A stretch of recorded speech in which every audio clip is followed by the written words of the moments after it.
Bienvenue à vous au grand rendez-vous européen CNews, Les Échos. Bonjour Manuel Bompard. Bonjour. Et bienvenue, c'est votre grand rendez-vous ce dimanche. Vous êtes député de Marseille, coordinateur national de la France Insoumise.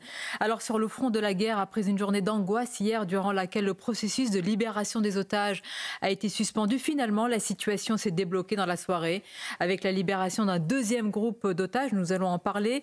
Nous évoquerons également la trêve précaire et après, que va-t-il se passer ? Dans l'actualité aussi, le drame de Crépol. Le grand-père de Thomas dénonce les sauvages, je cite, qui l'ont tué. Des tensions ont éclaté hier dans le quartier de la Monnaie à Romans-sur-Isère. Et puis il y a eu un débat sur, je cite, l'ensauvagement de la France qui est en cours. Comment vous qualifiez vous-même la situation? D'autres thèmes à suivre également. Et pour vous interroger, mes camarades, Stéphane Dupont des Échos. Bonjour à vous Stéphane. Bonjour. Et Mathieu Bock-Côté. Bonjour Mathieu. Bonjour. Manuel Bompard, donc le processus de libération des otages qui était bloqué complètement hier, s'est finalement débloqué. On est passé par toutes les émotions. On pense évidemment à ces familles d'otages. Est-ce que cette méthode, justement, est, selon vous, le symbole du cynisme et du sadisme des terroristes du Hamas? Bon, d'abord, je pense qu'il faut reconnaître et identifier dans cette situation, qui est une situation dramatique depuis maintenant plusieurs semaines, un motif d'espoir. Le fait que cette trêve ait pu être décrétée, le fait que les bombardements se soient arrêtés sur la bande de Gaza et le fait qu'il y ait pu avoir la libération de ces otages est un motif d'espoir. Ensuite, c'est des négociations qui seront extrêmement compliquées, tout le monde le sait. Moi, je n'en maîtrise pas l'ensemble des détails. Il y a un accord qui a été établi et j'espère que cet accord va être respecté. C'est-à-dire qu'un maximum d'otages vont être libérés, que de l'autre côté, les prisonniers politiques palestiniens soient aussi libérés. Mais surtout, je pense qu'il ne faut pas se satisfaire d'une trêve permanente, temporaire de 4 jours. On peut croire et que la question qui nous est posée, c'est comment, comment cette trêve temporaire va se terminer par un cessez-le-feu permanent et par une solution politique à la question palestinienne. Manuel Bompard, est-ce qu'on peut avoir confiance dans le Hamas? Parce que quand on voit la journée d'hier, avec ses ordres, ses contre-ordres, est-ce que ces gens vont respecter les accords qui ont été passés avec Israël? Mais si vous voulez obtenir la libération des otages, que faire d'autre que de négocier avec ceux qui les détiennent? Donc le Hamas, sans aucun doute, dans cette situation, défend ses propres intérêts. Et donc il y a une négociation entre les différentes parties. Et il faut faire en sorte que cette négociation, elle puisse aboutir sur une solution qui permette la libération de l'ensemble des otages. Vous ne m'avez pas répondu sur la première question, malgré tout. Bien sûr, nous n'avons pas, et personne n'a d'autre choix que de négocier avec eux, mais est-ce que selon vous, négocier avec des terroristes suppose qu'il y ait, malheureusement, passé par ces étapes où on croit qu'ils vont être libérés? Hier, quand même, on va rappeler que le Hamas a fait croire que les otages étaient déjà libérés par la Croix-Rouge, alors qu'ils ne l'étaient pas. Comment vous qualifiez ces méthodes? Je pense que j'imagine que pour les familles des otages, c'est extrêmement difficile à vivre.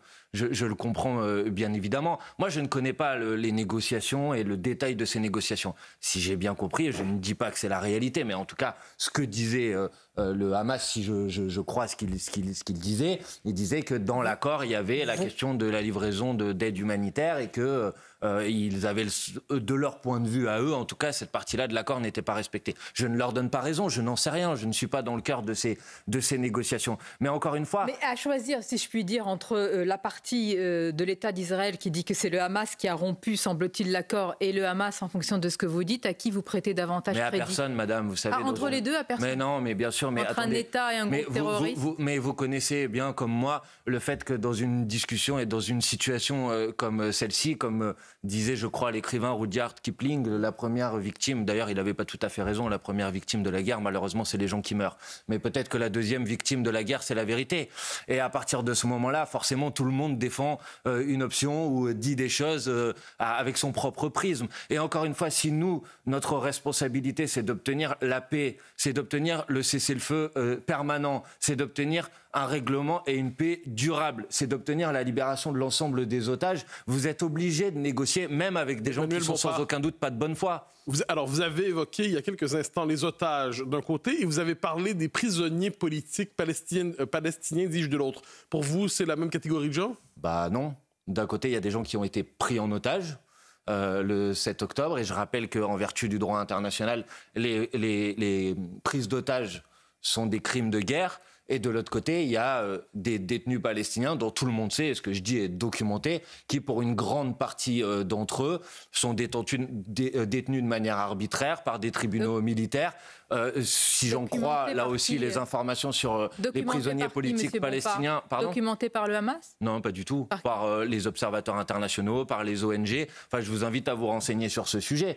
Par exemple, dans les prisonniers palestiniens qui ont été libérés hier, il y a une majorité de femmes. Et parmi les prisonniers politiques palestiniens qui ont été libérés hier, une majorité d'entre eux étaient détenus pour s'être opposés à l'armée israélienne ou avoir jeté des pierres. Ce n'est pas parce que ce sont des femmes qu'elles ne peuvent pas être violentes. Vous avez raison, bien sûr. Donc pas, vous avancez ce sont des femmes, ça peut être aussi des personnes violentes. Je ne suis pas en train de dire ça. Bien sûr que malheureusement, des femmes comme des hommes peuvent être violents. Il s'agissait de prisonniers politiques arbitraires, entre guillemets ? Mais peut-être pas tous, je n'en sais rien, je n'ai pas le détail des personnes qui ont été libérées. Mais si vous contestez le fait qu'aujourd'hui, il y a dans les prisons israéliennes des Palestiniens qui sont détenus de manière arbitraire par des tribunaux militaires sans avoir été jamais jugés par la justice, excusez-moi, vous êtes un peu loin de la réalité. Alors encore une fois, mais moi je ne mets personne sur le même plan et le sujet n'est pas de mettre un tel ou un tel sur le même plan. La seule question qui devrait nous guider, c'est de savoir comment on fait en sorte d'en finir avec un conflit qui dure depuis 70 ans. Et à partir de ce moment-là, vous êtes obligé. Non, mais j'entends très bien ce que vous dites, mais ce que je veux faire comprendre à tout le monde, c'est que si vous voulez un accord, si vous voulez une négociation qui permette, vous êtes obligé de négocier. Avec qui alors, écoutez, avec qui vous voulez négocier à part avec ceux qui détiennent les otages. Mais je vous pose la question, vous vous asseyez à table avec ceux qui vous ont massacré ? Mais ça, c'est l'hypocrisie totale depuis le début. C'est-à-dire que on dit il faut pas négocier, etc. Et tout le monde sait que le Qatar, que l'Égypte servent d'intermédiaire pour négocier avec le Hamas, et bien évidemment qu'ils s'assoivent à la même table que le Hamas pour négocier. Et donc on vit dans une forme d'hypocrisie depuis 1 mois et demi dans ce pays. J'ai entendu, il n'y aura jamais de négociation avec le Hamas, il faut les éradiquer complètement. Vous êtes peut-être au courant que les dirigeants du Hamas sont au Qatar, pour certains au Liban, peut-être certains en Syrie. Qu'est-ce que vous proposez ? Vous proposez de jeter des bombes à Doha, de jeter des bombes à Beyrouth. Tout le monde tranquille ? Non, pas du tout, madame. Moi, parce que dans la charte quand même du Hamas, j'en suis conscient, et c'est d'ailleurs la raison pour laquelle, mais vous avez raison, le Hamas ne reconnaît pas l'existence de l'État d'Israël, et c'est d'ailleurs la raison pour laquelle... Ça va un peu plus loin, ils veulent l'éradiquer. Oui, vous avez raison. C'est une nuance qui est importante, mais vous en conviendrez. Vu que vous êtes équilibré, monsieur Bokkoté, peut-être sachez-vous que dans la charte du Likoud, on ne reconnaît pas l'État palestinien. Ça ne vous a peut-être pas échappé. Le parti de M. Netanyahou, dans la charte de fonctionnement de ce parti, on ne reconnaît pas l'État palestinien. Donc, là, peut-être que ça vous indigne moins. La question n'est pas là. La question, si je peux me permettre d'y revenir, c'est la volonté d'éradiquer l'État d'Israël.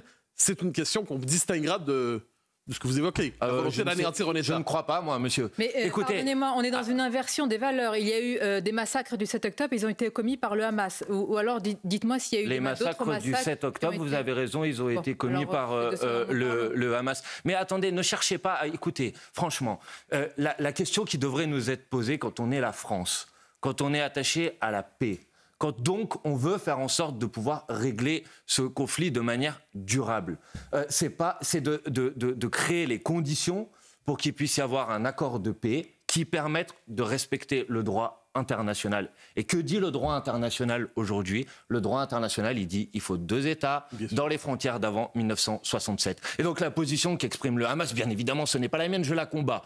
Mais la position qu'exprime M. Netanyahou et le gouvernement d'extrême droite israélienne, ce n'est pas non plus la mienne, et je la combats également. Vous les placez sur un même plan. D'un côté, il y a le gouvernement Netanyahou, de l'autre côté, il y a le Hamas. Mais ça ne veut rien dire de les positionner sur le même plan. D'un côté, vous avez le gouvernement d'un État démocratique. Enfin, pardonnez-moi, mais quand le ministre israélien de la Défense parle des habitants de Gaza comme des animaux humains, ou quand le ministre du renseignement israélien dit qu'il y a un plan pour déporter les habitants de la bande de Gaza dans le désert du Sinaï, je ne suis pas sûr qu'on puisse qualifier ça d'un gouvernement démocratique.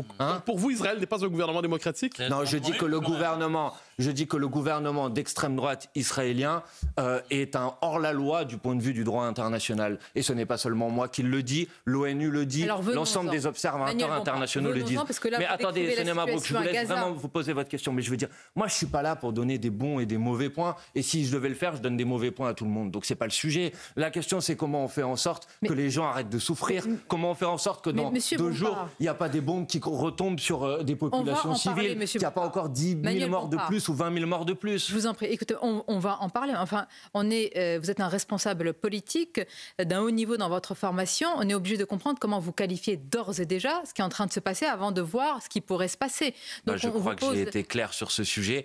Les massacres du Hamas sont insupportables. Et les actions de l'armée israélienne qui bombarde les populations civiles de Gaza en violation du droit international sont insupportables. D'où ma question, parce que vous employez le même mot insupportable et véritablement, faites-nous crédit en tant qu'humains de penser que chaque mort, évidemment, se vaut. Mais est-ce que vous mettez, c'est une question, me semble-t-il, fondamentale, sur le même plan des massacres qui ont été commis, on va en parler aussi avec des viols de femmes qui ont été mutilées et puis des bombardements aujourd'hui qui sont dans le cadre d'une riposte, certes, avec des morts qui sont tout à fait inacceptables. Est-ce que vous mettez ça Madame, sur le même plan ? les actes qui ont été commis sont manifestement pas de même nature, donc je ne vais pas les mettre sur le même plan. Les personnes, par contre, qui sont mortes, je pense que tout le monde admettra l'idée que, quelle que soit sa nationalité, une personne qui meurt a la même valeur qu'une autre personne qui meurt. Pour le reste, excusez-moi de vous corriger sur ce sujet, non, les actions de l'armée israélienne ne sont pas organisées dans le cadre d'une riposte qui serait une riposte proportionnée. J'ai dit riposte. Je réfute ce terme. Personnellement, je réfute ce terme parce que ça vient à donner une certaine forme de légitimité à des actions qui n'en ont aucune. Les actions commises par l'armée israélienne sont un massacre, sont une barbarie inacceptable. Et comme l'ONU, je pointe. Et je reprends, parce que je crois qu'en matière de politique internationale, il faut avoir des principes. Et comme l'ONU, je pointe un risque de nettoyage ethnique, voire même, et c'est une personne de l'ONU qui l'a dit, un risque génocidaire. Voilà comment je qualifie les actions qui sont commises par l'armée israélienne. Vous utilisez le mot massacre pour l'intervention israélienne à Gaza. Pas très bien comment vous voulez appeler des bombardements qui ont produit, à l'heure où je vous parle, près de 20 000 morts, monsieur, ce ne sont pas des massacres. Pour vous, Israël fait la même chose que le Hamas, puisque vous employez le même mot massacre. Mais, je ne sais pas comment vous dire. Mais non, ils ne font pas la même chose. Israël n'a pas pris des otages. Mais ne cherchez pas... C'est la seule différence ? Non, peut-être pas. Je sais pas, c'est à vous. Mais non, mais je vois bien dans là où vous voulez m'emmener et vous pouvez me faire confiance, je ne tomberai pas dans les pièges que vous essayez de me tendre. Ce ne sont pas des pièges, malheureusement. Mais madame, depuis un mois et demi, le débat sur ce sujet se concentre sur les caractérisations, de savoir. Moi, je ne suis pas intéressé à hiérarchiser les malheurs ou à hiérarchiser les souffrances. Et donc la question que je pose comme responsable politique, comme personne qui aspire à gouverner ce pays, c'est de faire en sorte que la parole de la France soit un point de référence qui permette d'obtenir la paix le plus rapidement possible, comme d'ailleurs ça a toujours été la tradition de la France, qui a toujours été une parole non alignée, qui a toujours été un acteur qui essayait de mettre l'ensemble des belligérants autour de la table pour trouver une solution par la négociation et une solution qui soit une solution politique. Voilà ce que l'on devrait faire, et pas comme le président de la République le fait,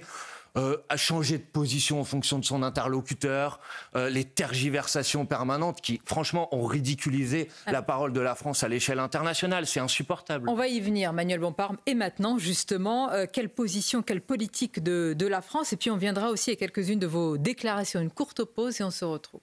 La suite du grand rendez-vous sur Europe 1, CNews et en partenariat avec Les Échos, notre invité Emmanuel Bompard. Vous avez évoqué, Manuel Bompard, la politique, la position d'Emmanuel Macron. On sait qu'il y a eu une lettre, ou plus précisément une note de certains diplomates français au Proche-Orient, une note qui pointe la perte de crédibilité et d'influence de la France dans la région. Vous, au pouvoir, qu'auriez-vous fait à la place d'Emmanuel Macron ? Quelle position auriez-vous tenue ? J'aurais fait sans doute comme le président Jacques Chirac, après le déclenchement de la seconde intifada, qui avait convoqué à Paris le responsable de l'autorité palestinienne, le président de la République israélien, la secrétaire d'État américaine, et qui avait créé les conditions pour un cessez-le-feu immédiat et pour relancer un processus de paix. J'aurais essayé d'avoir une parole qui ne varie pas en fonction de l'interlocuteur qu'on a en face de nous. Je ne serais pas allé me ridiculiser en indiquant que la France proposait d'étendre la coalition contre Daesh, contre le Hamas, pour ensuite, une heure après, faire un démenti de l'Élysée pour dire que finalement, sa proposition avait été mal comprise. J'aurais essayé d'avoir une parole qui est une parole claire et qui soit constante, qui soit fiable et qui permette au peuple du monde entier de nous voir comme un interlocuteur pour la paix. Vous auriez pu, selon vous, recevoir les responsables israéliens sans qualifier le Hamas de terroriste? Vous croyez qu'ils seraient venus à votre invitation si vous n'avez pas, si vous ne qualifiez pas directement Sonia Mabrouk, vous croyez vraiment qu'ils seraient venus? Le Hamas négocie avec le Qatar aujourd'hui. Le Hamas négocie avec l'Égypte aujourd'hui. Oui, est-ce que le Qatar ou l'Égypte ont utilisé ces caractérisations? Monsieur Bompard, la France je vous pose une question. Le Qatar ou l'Égypte? Non, je vous le confirme, mais heureusement. Et donc, est-ce que la France je réponds donc par la même. À la tête de la France, auriez-vous qualifié le Hamas de terroriste? Mais je réponds par la même à votre question. Vous êtes en train de me dire si vous utilisez telle ou telle caractérisation, vous ne pouvez pas négocier avec un tel ou un tel. Je suis en train de vous faire la démonstration que malheureusement, si c'est le cas. Donc j'en suis désolé pour vous. Pour le reste, moi je ne propose pas de négocier directement avec le Hamas, mais tout le monde sait qu'il y a des intermédiaires qui le font. Et heureusement, parce qu'il faut obtenir la libération de l'ensemble des otages qui sont détenus aujourd'hui et que, encore une fois, comme on le disait au début de l'émission, si vous voulez obtenir la libération de ces otages, il faut bien malheureusement négocier avec ceux qui les détiennent. Pour le reste, la parole de la France, comme d'ailleurs j'ai vu une tribune qui a été publiée hier par 18 ex-ambassadeurs de France. Qu'est-ce qu'ils disent? Ils disent ce que tout le monde sait et qu'il faut poser sur la table, c'est qu'il n'y aura pas de règlement durable à cette situation qui dure depuis trop longtemps sans une solution politique. Un ancien Premier ministre, Dominique de Villepin, qui était notamment sur l'antenne de CNews, tient cette ligne. Il dit que la solution militaire ne suffit pas et il ajoute qu'Israël n'a pas retenu les leçons du passé à l'image des États-Unis. Est-ce que pour vous, il incarne, Dominique de Villepin, la voix qu'il faut écouter? Je crois que la position qu'il exprime sur ce sujet est effectivement une position juste. Et ce que j'observe, c'est que quand des gens qui connaissent un peu quelque chose prennent la parole, j'ai vu ce qu'a dit M. de Villepin, ce qu'a dit M. Védrine, j'ai lu cette tribune qui a été signée par 18 ex-ambassadeurs, j'ai eu connaissance de cette note des diplomates. Tout le monde, tous les gens qui connaissent un peu ce conflit, qui connaissent un peu la région, savent qu'il n'y aura pas de solution durable s'il n'y a pas d'ouverture d'un processus de paix pour régler politiquement la question palestinienne. Et les choses à mettre sur la table sur ce sujet, tout le monde le sait, c'est la fin du blocus de Gaza, c'est la fin de la colonisation, c'est le retrait d'Israël des territoires occupés, c'est la solution à 2 États dans le respect du droit international, c'est le jugement des criminels de guerre par les cours pénales internationales, c'est la libération de l'ensemble des otages et des prisonniers politiques palestiniens. Tout le monde sait que c'est les conditions... Non, ce n'est pas simple. Il suffit de dire paix, sauter comme un cabri sur sa chaise pour qu'il y ait la paix.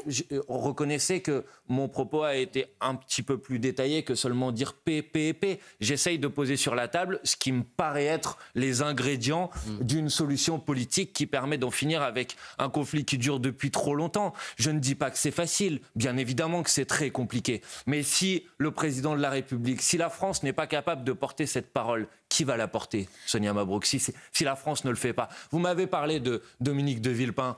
La France, le peuple français, il était fier quand Dominique de Villepin avait refusé la guerre en Irak, avec par Jacques exemple. Chirac, oui. Et avec Jacques Chirac. La France, elle était fière. Elle défilait dans les rues contre la guerre. Et ben moi, je dis que la France, et je m'arrête là, je dis que la France, le peuple français doit faire entendre sa voix pour la paix. Et samedi prochain, le 2 décembre, il y aura une grande marche pour la paix et la justice partout en France. Moi, j'appelle tout le monde à y participer. Parce que c'est par la mobilisation que la parole de la France va pouvoir enfin rejouer un rôle sur la scène internationale. Manuel Bompard, sur une autre antenne, Dominique de Villepin, dont nous venons de parler, en parlant du conflit israélo-palestinien, a dénoncé, je cite, une domination financière sur les médias, sur le monde de l'art. Il dénonce des règles imposées aux États-Unis et en France. Écoutons cet extrait un instant qui a fait beaucoup réagir. La troisième chose, c'est qu'on voit en filigrane dans votre reportage à quel point la domination financière sur les médias et sur le monde de l'art, de la musique, pèse lourd. Parce qu'ils ne peuvent pas dire ce qu'ils pensent, tout simplement parce que les contrats s'arrêtent immédiatement. Donc on voit bien que la règle financière qui est imposée aujourd'hui aux États-Unis, dans la vie culturelle, elle pèse lourd. Malheureusement, nous le voyons aussi en France. De qui parle-t-il selon vous? Je ne sais pas, il faudrait lui poser la question, mais Mais est-ce que vous dénoncez cette même domination? Il y a à peu près l'ensemble des médias de ce pays qui sont détenus par moins de 10 milliardaires. Donc, c'est pas ça dont il parle. Vous me posez la question de ce dont moi je parle. Et si je peux me permettre, on est bien placé sur cette chaîne pour le savoir. Et quel rapport avec le conflit israélo-palestinien? Ça, c'est à lui qu'il faut poser la question. Moi, vous m'interrogez. Attendez, moi, je ne suis pas là pour faire l'exégèse. Mais vous êtes globalement d'accord avec lui. Vous me posez la question de savoir s'il y a une domination financière sur les médias de manière générale aujourd'hui. Je vous réponds oui. Je comprends bien que ça vous déplaît, mais c'est une réalité. La question de la déconcentration. Là, vous êtes en train de faire diversion. Non, pas du tout. La question est posée. Soyez honnête. La question est posée sur le conflit. Posez la question franchement. La question que vous voulez poser, c'est quoi? La question que je vais vous poser, regardez la réaction de Jacques Attali après ses propos.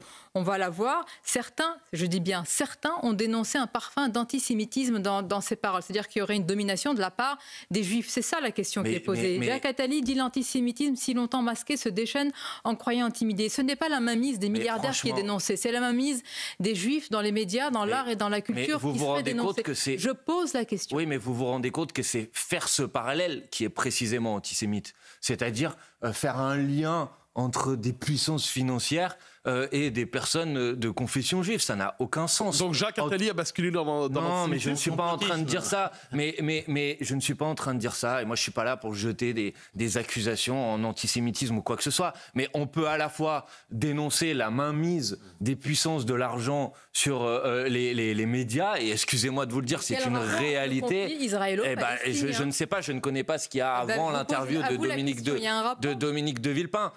Mais en ce qui me concerne, je considère que le poids d'un certain nombre de grands milliardaires sur le traitement de l'information est un problème. Et le problème, c'est leurs intérêts économiques, et quelle que soit leur confession ou leur religion, bien évidemment. Alors, quel rapport avec le conflit israélien? C'est à Dominique de Villepin que vous poserez la question. Mais vous venez de dire que vous êtes d'accord avec ce qu'il dit? Non, je suis d'accord avec le fait de dire que le poids des milliardaires dans le traitement de l'information est un problème. C'est ce qu'il a dit selon vous? Attendez, Sonia Mabrouk. Et si vous ne voyez pas que depuis le début de ce conflit, la parole médiatique est extrêmement alignée sur les intérêts et sur le gouvernement d'extrême droite israélien, je suis désolé de vous le dire, mais il y a une grande partie de la population qui le voit. Parce que moi, les gens qui viennent me voir dans la rue, ils me disent « mais c'est insupportable ». On a l'impression que le traitement médiatique de ce conflit, c'est qu'il y a des vies qui ont plus de valeur que d'autres, que de dire qu'il y a des vies qui n'existent pas, de dire qu'il y a des propos où il y a des points de vue qui n'ont pas le droit d'être exprimés. Excusez-moi de vous le dire, quand un journaliste se fait corriger... de dire ça. Vous m'interdisez rien. Je dis exactement ce que je veux, Sonia Mabrouk. Qui a dit ici sur ce plateau que les vies ne se valent pas? Qui? Peut-être pas vous directement. Et si, c'est moi qui suis à la tête de cette émission. Donc d'accord, mais je ne crois pas avoir parlé de votre émission, Sonia Mabrouk. Je crois avoir parlé des médias de manière générale. Quand j'ai entendu dire par M. Enthoven, par exemple, qu'il y avait certaines vies... Journaliste sur CNews Europe 1 ? Non, mais vous avez invité M. Enthoven. Je n'ai pas invité M. Enthoven. Non, mais attendez, M. Villepin est venu sur CNews. Sonia Mabrouk, j'ai beaucoup de mal à dire. Viendra dans une semaine. Sonia Mabrouk, je ne peux pas laisser passer ce débat qui est faux, monsieur. Je vais vous dire quelque chose. Franchement. J'ai aucun problème à dire tout le mal que je pense du traitement médiatique qui est le vôtre. Mais j'allais vous dire quelque chose qui allait être agréable à votre oreille. J'ai aucun problème à dire tout le mal que je pense du traitement médiatique. Mais sur ce sujet... Dans l'histoire de ce conflit, malheureusement, vous n'avez pas l'apanage des positions déséquilibrées. Je suis d'accord avec vous. Quand je vois que certains journalistes se font rappeler à l'ordre parce qu'ils interrogent le porte-parole de l'armée israélienne de manière un peu vive, ou quand je vois, TV5, par exemple, précisez les choses parce que là vous êtes en train de tout mélanger. Non, je ne mélange rien. Moi, je ne laisserai pas dire sur cette antenne. Mais je dis exactement ce que je veux, Sonia Mabrouk. Vous pointez. Moi, je vous dis, vous privez pas de dire exactement ce que vous voulez. Vous n'êtes pas capable de citer une phrase qui montre que nous n'avons pas mis les vies sur le même plan. Je vous ai cité des intellectuels ou des pseudo-intellectuels les qui se médias. sont exprimés sur vos antennes sans qu'à aucun moment Absolument vous pas. leur reprochiez Absolument ces propos. pas. Non. Voilà. Dans quelle Maintenant, je suis émission? pas venu pour régler des Monsieur comptes avec Bompard, vous. Vous c'est étiez en trop train de m'interroger facile. sur les propos Non, de Monsieur de Monsieur Villepin. Bompard, Mais non, mais c'est si vous trop pensez que vous facile. faites très bien Monsieur votre travail, Bompard, Sonia je ne le Mabrouk, pense c'est la pas. vie, c'est pas Je grave. pense avoir un Moi, je minimum ne le pense d'humanité pas et j'ai le pour ne droit de pas le dire. tomber. Je pense avoir un minimum, et nous tous, d'humanité pour ne pas tomber dans ce travers. Et je vous ne laisserai pas dire l'inverse dans un contexte aussi inflammable. Bah, moi, je dis ce que je pense. Mais vous ne La pouvez manière pas avec dire ça. laquelle- Vous avez des faits, un instant, pour savoir qui a dit qu'une vie, si je vous ai comprends bien, cité, palestinienne vaut moins qu'une vie israélienne. Je Qui a vous dit ça? ai cité ce qu'a dit M.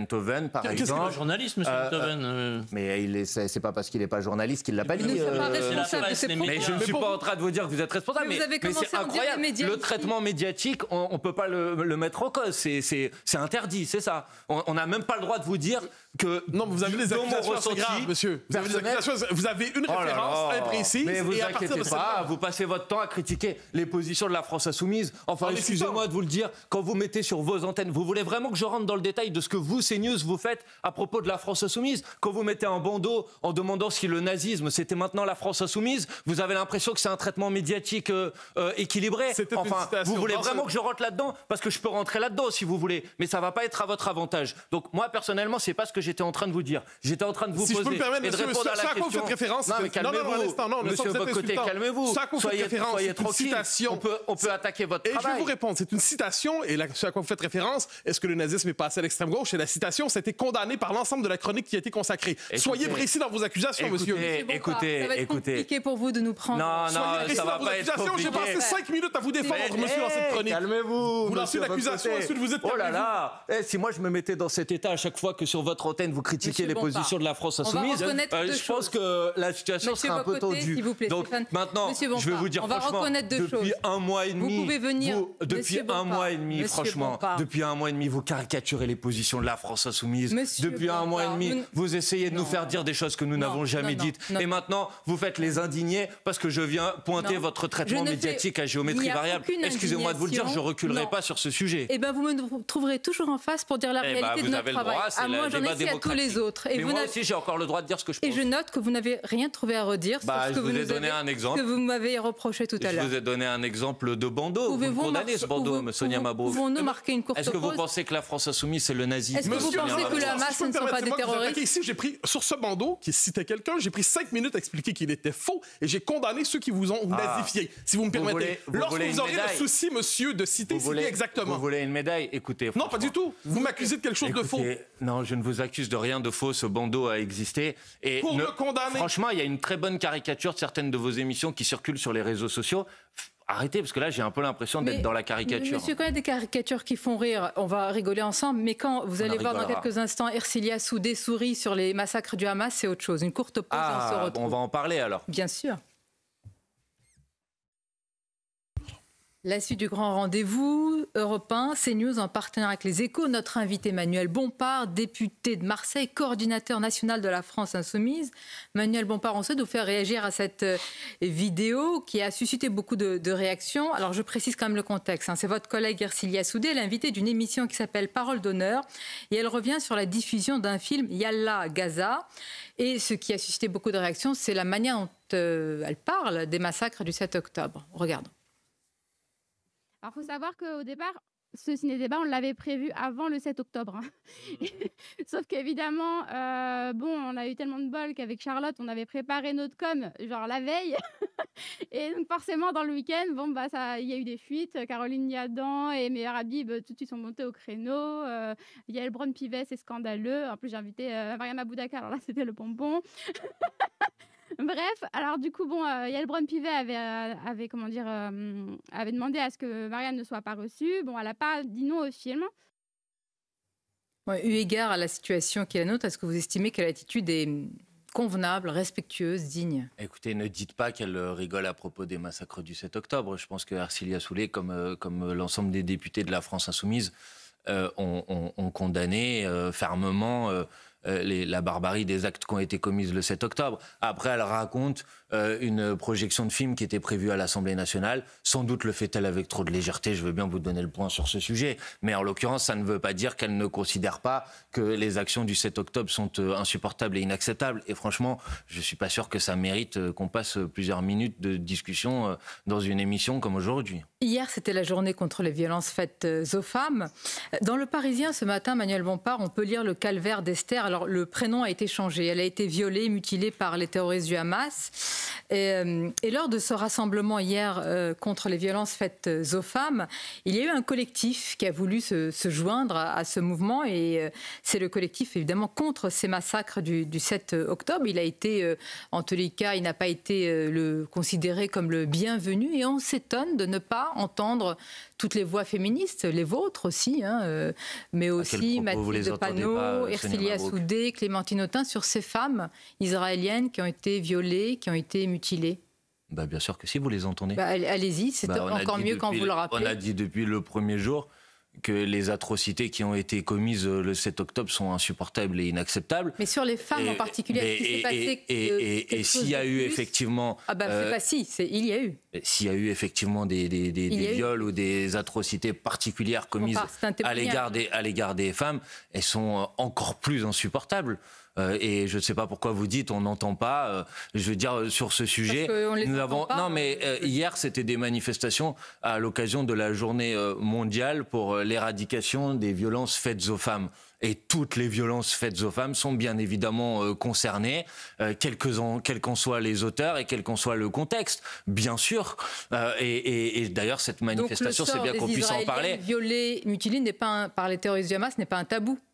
Mais heureusement que non, que c'est pas un tabou. Vous avez l'impression qu'on en parle beaucoup, que c'est un sujet qui a été porté dans cette manifestation hier? Je pose la question. Peut-être pas suffisamment, et peut-être dans ce cas-là, faut-il en parler davantage. Je n'ai pas de problème sur ce sujet. Moi, vous savez, j'ai pas d'indignation à géométrie variable. Donc, quand une femme est victime de violences sexistes ou sexuelles, quelle que soit sa nationalité, qu'elle soit israélienne, qu'elle soit française, qu'elle soit palestinienne, quelle que soit sa nationalité, ça m'indigne et ça m'écœure et je n'ai bien évidemment aucun problème à le dénoncer. Autre sujet, Manuel Bompard, dans l'actualité. Hier soir, à Romans-sur-Isère, il y a eu des manifestants d'ultra-droite qui ont réclamé justice pour Thomas. Ils se sont présentés dans le quartier de la Monnaie avant d'être refoulés par les forces de l'ordre. Il y a eu beaucoup de tensions. Gérald Darmanin indique que de nombreuses forces de l'ordre ont été dépêchées sur place. Comment vous caractérisez ce qui s'est passé? Notre société est-elle malheureusement appelée à voir ces tensions entre populations, entre communautés? Vous avez une manière de présenter les manifestations d'hier qui est extrêmement euphémisante, si je peux me permettre, Sonia Mabrouk. J'ai cité l'AFP et Gérald Darmanin. Vous pouvez citer qui vous voulez. Mais moi, ce que je sais...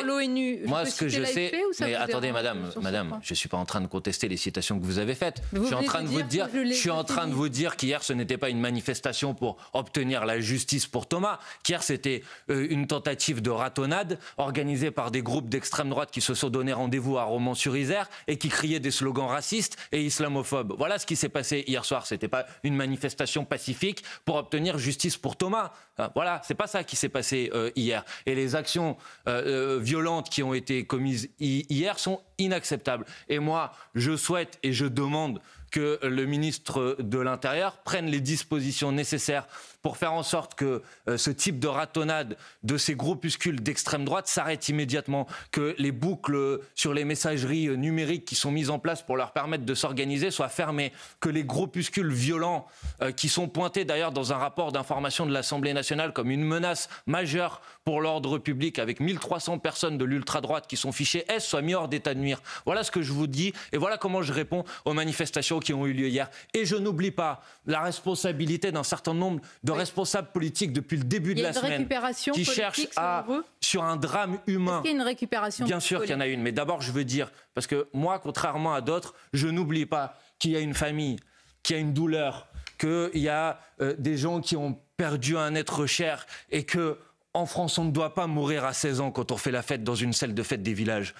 Et quand on veut respecter la douleur de cette famille, la première chose qu'on fait, c'est qu'on écoute aussi ce qu'elle a à dire. Alors, quand elle prend l'initiative d'organiser une marche blanche et qu'elle demande à ce qu'elle soit apolitique, alors le principe des responsables politiques, c'est de se taire. C'est de se taire. Qui a exploité politiquement ce drame? Bah écoutez, vous avez bien vu la multiplication des prises de position de l'extrême droite, de Madame Le Pen, de Monsieur Bardella, de Madame Maréchal Le Pen, de Monsieur Zemmour, qui tous sont venus sur des plateaux de télévision pour essayer de donner, sur la base d'informations qui d'ailleurs, pour certaines, ont depuis été contestées par le procureur de la République, pour essayer de donner une lecture politique à ces actes, alors que l'enquête est toujours en cours, que ce matin encore le procureur dit que le déroulé des faits n'ont pas encore été élucidés, que c'est bien sûr un événement dramatique. Mais je redis que quand on veut être en compassion sincère avec la famille de la victime, on écoute ce qu'elle a à dire. Et donc, quand elle dit qu'elle ne veut pas qu'il y ait d'instrumentalisation politique, on l'écoute. Cette phrase est très importante. Ce que vous venez de dire est très très important. À quel sujet ? C'est majeur ce que vous dites. Parce qu'on va le retenir pour la suite. Parce qu'on se souvient de ce que vous avez dit après la mort de Nahel. Oui, et quelle est la contradiction ? Vous n'avez pas attendu la fin de l'enquête. Mais je ne suis pas en train de vous parler de la fin de l'enquête, Sonia Mabrouk, je suis en train de vous parler de la volonté de la famille. Vous n'avez pas cherché à instrumentaliser, vous, ce qui s'est passé à ce moment-là ? Non, pas du tout. Ah, pas du tout. Mais pas du tout, madame. Donc vous, à ce moment-là, vous pouvez avoir des réactions politiques. Madame. Vous pouvez parler sans que l'enquête soit terminée, mais ceux qui parlent là pour la mort de Thomas... Madame, je vous ai dit qu'il fallait respecter la volonté de la famille. Quelle était la volonté de la famille après le meurtre du jeune Nahel ? C'était qu'on en parle. Ah d'accord, donc c'est en fonction de... je pense que quand on veut... non, c'est pas différent. C'est que moi, je considère que quand on a une compassion sincère pour Et vous avez le monopole de la sincérité ? Peut-être, sans doute, que je n'ai pas le monopole de la sincérité. Je l'espère pas. Je n'espère pas avoir le monopole de la sincérité, Sonia Mabrouk. Mais ce que je dis, c'est que la manière avec laquelle un certain nombre de dirigeants politiques ont essayé de sauter sur ce drame sordide et insupportable pour essayer de pointer du doigt... mais le point de départ, c'était que les manifestations qui ont eu lieu hier, ces ratonnades qui ont été organisées par l'ultra-droite, je dis qu'elles ont été encouragées par des propos insupportables de dirigeants politiques qui, depuis le début de la semaine, n'ont cessé que de jeter de l'huile sur le feu. Voilà ce que je suis en train de vous dire. Alors, pour le reste, si vous voulez comparer, moi je ne compare pas les choses. Mais quand il y a eu le meurtre du jeune Nahel... Est-ce que jamais il ne vous est arrivé, non pas d'instrumentaliser, mais de réagir trop vite avant qu'une enquête... Franchement, soyez honnête, s'il vous plaît, dans la discussion. Ça va être compliqué, monsieur Bompard. Je pense que ça ne va pas être si compliqué que ça pour vous d'être honnête. Normalement, réponse qu'il faut aux questions, monsieur Bompard. Mais madame, ce que vous savez peut-être, c'est qu'au moment de l'affaire du jeune Nahel, la réalité, c'est que la version policière qui a commencé à être installée, et y compris relayée médiatiquement, elle a été contrée par une vidéo. Et bien sûr qu'il fallait en parler pour faire en sorte que cette version policière ne s'installe pas parce qu'elle était mensongère. Et vous le savez très bien que la version qui commençait à circuler sur l'ensemble des plateaux de télévision, c'était que les policiers étaient en état de légitime défense et qu'ils n'avaient pas utilisé leurs armes. Si, c'est vrai, bien sûr. Tout le monde pourra retrouver les archives du moment. Monsieur Bompard, quand il s'agit de Nahel, ça se justifie. Quand il s'agit de Thomas, ça ne se justifie pas. Qu'est-ce que vous voulez dire ? Mais je ne sais pas, c'est ça ce qui m'inquiète. Moi, je pose la question avec inquiétude. C'est-à-dire pourquoi il y a deux pois, deux mesures ? Il n'y a aucun deux poids, deux mesures. Parce que vous pouvez le dénoncer pour l'extrême droite, mais on pose la question pour vous aussi. Non, moi je crois que j'ai été extrêmement clair sur d'abord le caractère dramatique de ce qui s'est passé et le refus des instrumentalisations politiques de ce type de drame. Alors, lorsqu'on lit dans le Dauphiné libéré, si je ne me trompe pas, que certains des agresseurs disaient qu'ils voulaient planter du blanc, je cite, ce ne sont pas mes mots évidemment, ce sont les mots des témoins.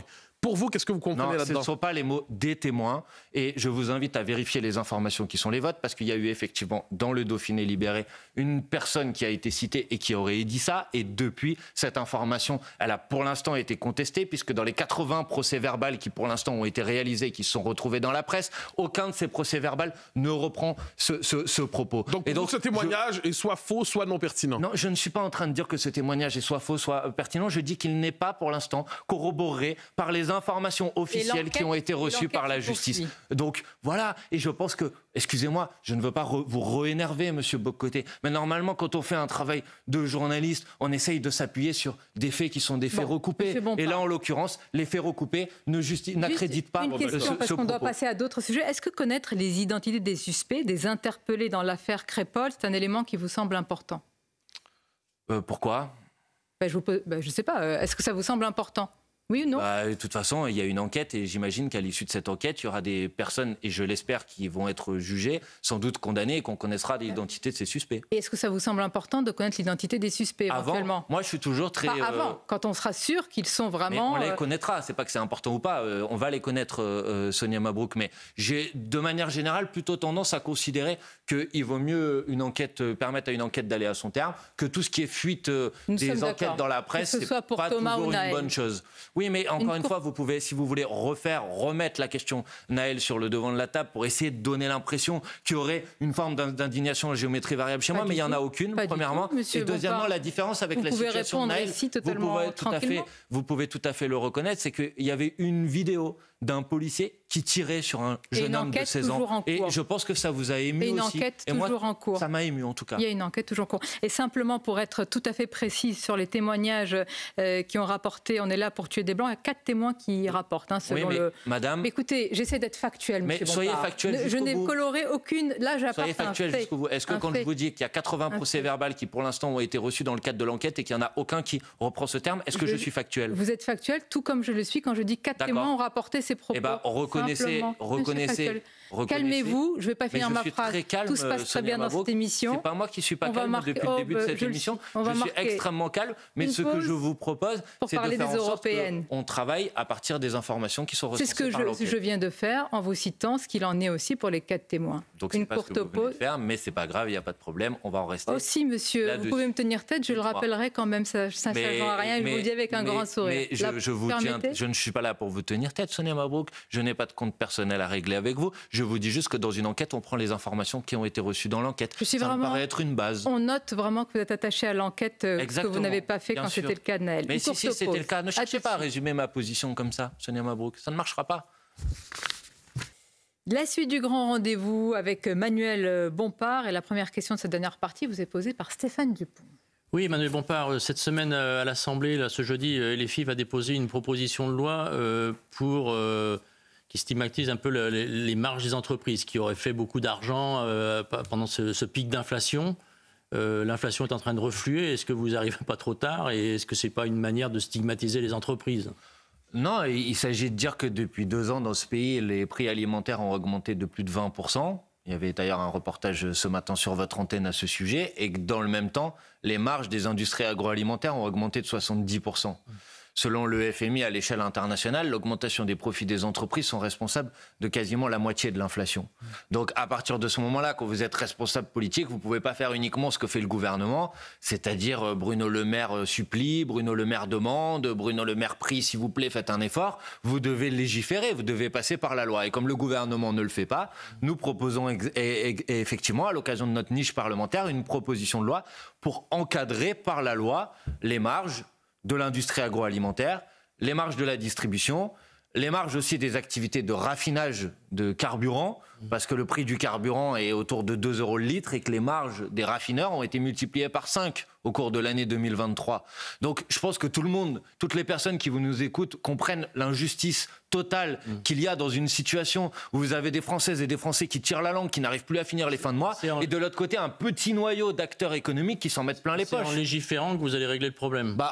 Manifestement. Ça a l'air d'être une usine à gaz, votre proposition. Non, pas du tout. Je vais vous expliquer, c'est pas du tout une usine à gaz. Il s'agit de dire que quand on observe qu'on est dans une situation dans laquelle les marges augmente davantage que le prix des matières premières, on fait en sorte par la loi de dire que les marges ne peuvent pas excéder les marges moyennes qui ont été réalisées sur les 10 dernières années. C'est pas du tout une usine à gaz, c'est extrêmement simple à mettre en place. Il y a 4 articles dans cette proposition de loi. Vous pouvez me dire que c'est pas la bonne solution, mais en tout cas pour l'instant, le gouvernement depuis 1 an et demi fait du blabla sur ce sujet, ne fait rien. Et on est dans une situation dans laquelle les gens souffrent et de l'autre côté, vous avez des entreprises qui s'en sont mis plein la poche et c'est insupportable. Ce sera aussi l'un des enjeux, à part d'autres sujets, des européennes. Pour conclure sur ce point, Manuel Bompard, on a appris qu'il y a une nouvelle liste, je ne sais pas si elle ira jusqu'au bout, de gauche qui est d'actualité. C'est le président du Parti radical de gauche qui a annoncé cette liste pour un large rassemblement aujourd'hui. Cet émiettement des forces de gauche, à quoi peut-il conduire aujourd'hui ? Écoutez, moi, vous savez, depuis 2 ans, enfin depuis 1 an et demi, je dis que, et je suis favorable à une liste commune de la NUPES aux élections européennes. C'est la proposition que j'ai faite déjà l'été 2022. À l'époque, on m'a dit non, il faut pas, parce que si on fait une liste commune de la NUPES, il va y avoir d'autres listes à gauche qui vont se mettre en place. Et j'observe qu'il n'y a pas de liste commune de la NUPES et qu'il y a quand même d'autres listes à gauche qui se mettent en place. Donc bien sûr, c'est pas une bonne nouvelle. Moi, je reste favorable à l'idée qu'il y ait une liste de rassemblement. Je profite d'ailleurs ici pour m'adresser à toutes celles et tous ceux, formations politiques, individus, militants associatifs, syndicalistes, tous ceux qui veulent continuer à rassembler, y compris aux élections européennes, autour du programme de la NUPES. Je leur dis, venez, on va le faire ensemble. Non, je vois bien que la NUPES, elle est bloquée par le fait que les communistes... Fabien Roussel a quitté 4 fois la NUPES sans l'avoir rejoint une seule fois. Les écologistes sont entêtés sur l'idée qu'ils vont faire leur propre liste. Les socialistes ont décrété un moratoire qui devient de plus en plus définitif. Donc je vois bien les difficultés. Mais moi, je ne me résigne pas, si vous voulez, à que cette situation marque la fin du rassemblement autour du programme de la NUPES. Donc je dis tous ceux qui, eux, veulent continuer à se rassembler. Et je leur dis, venez, on va le faire ensemble. À bon entendeur. À bon entendeur. Merci Manuel Bompard. Merci à vous. Ce fut vif mais direct. Je vous dis à la prochaine fois. À la prochaine fois. Merci encore d'avoir été notre invité. Je salue mes camarades Stéphane Dupont et Mathieu Bocoté. Bon dimanche à vous.